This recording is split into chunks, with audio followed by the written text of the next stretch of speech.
Before the Israelites could enter the Promised Land, a final message had to be delivered. After 40 years wandering the desert, a generation had passed away. A new generation now stood on the edge of destiny, looking toward a land they had never seen.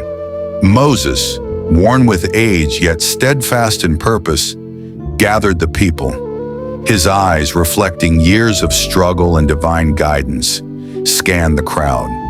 He knew these words would shape their lives forever.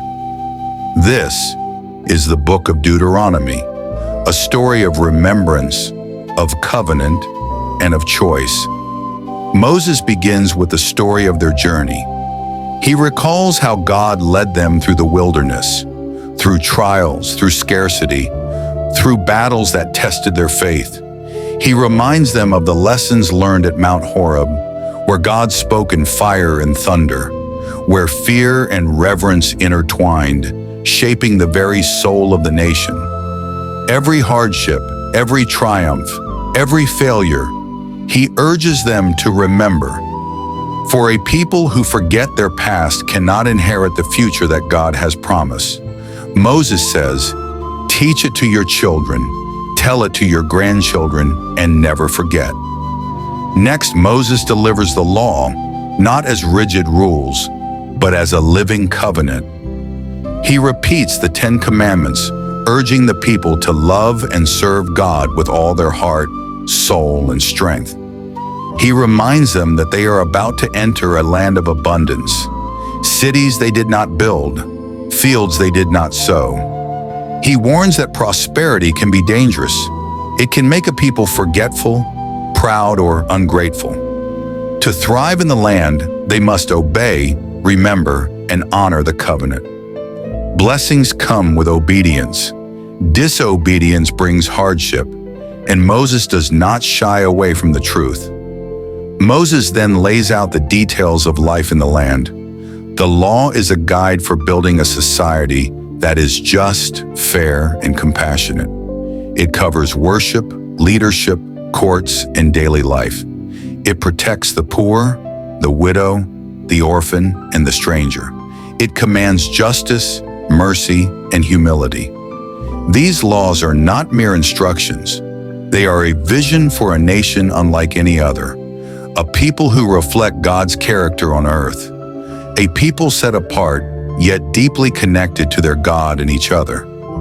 As the people prepare to cross the Jordan, Moses sets before them a choice, life or death, blessing or curse. He reminds them that God gives them freedom to choose, but every choice carries consequences. Obedience brings life and abundance. Rebellion brings struggle and sorrow. And then, with his voice rising above the mountains, he declares, "Choose life so that you and your descendants may live." The people stand at the threshold of destiny. Every choice will shape generations.